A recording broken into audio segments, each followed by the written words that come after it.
ಧನ್ವೀರ್ ಅವ್ರ ಟ್ರೇಲರ್ ನೋಡಿದೆ. Action pact movie ಅನಿಸುತ್ತೆ.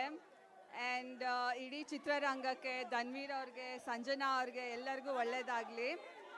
ಈ ಚಿತ್ರ ಅವ್ರಿಗೆ ಒಳ್ಳೆ ಹೆಸರು ಮತ್ತು ಯಶಸ್ಸು ತಂದುಕೊಡ್ಲಿ ಅಂತ ಕೇಳ್ಕೊತೀನಿ. ಹಾಗೆ ಧನ್ವೀರ್ ಅವ್ರ ಬಗ್ಗೆ ಅಂದರೆ ಅವರು ಹೊರಗಿನವರು ಅಂತ ಅನ್ಸೋದೇ ಇಲ್ಲ ನಮಗೆ. ನಂಗಾಗಲಿ ದರ್ಶನ್ ಅವ್ರಿಗಾಗಲಿ is more like a family. ಅವರು ನಮ್ಮ ಫ್ಯಾಮಿಲಿಯಲ್ಲಿ ಒಂದು ಪರ್ಸನ್ ಅಂತ ನಾವು ಕನ್ಸಿಡರ್ ಮಾಡ್ತೀವಿ. ನಮಗೆ ಎಷ್ಟು ಪ್ರೀತಿ ಹಾಗೂ ಸಪೋರ್ಟ್ ತೋರಿಸ್ತಿರೋ ಅವರಿಗೂ ಹಾಗೆ ಪ್ರೀತಿ ಮತ್ತು ಸಪೋರ್ಟ್ ತೋರಿಸಿ.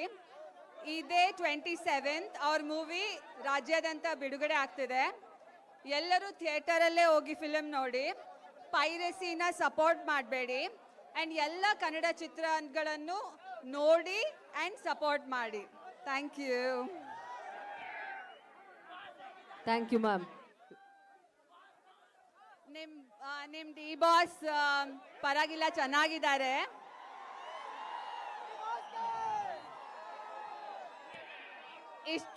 ಇಷ್ಟು ಕಷ್ಟದಲ್ಲೂ ನೋವಲ್ಲೂ ಅವರು ಮೆಂಟಲಿ ತುಂಬ ಸ್ಟ್ರಾಂಗ್ ಆಗಿದ್ದಾರೆ. ಅದಕ್ಕೆ ಕಾರಣ ನೀವೆಲ್ಲ ಅವ್ರ ಜೊತೆ ಇದ್ದೀರಾ ಅಂತ ಅವರು ತುಂಬ ಧೈರ್ಯದಿಂದ ಇದ್ದಾರೆ. ಇದೇ ರೀತಿ ನಮ್ಮ ಮೇಲೆ ಸದಾ ಪ್ರೀತಿ ಇರಲಿ. Thank you.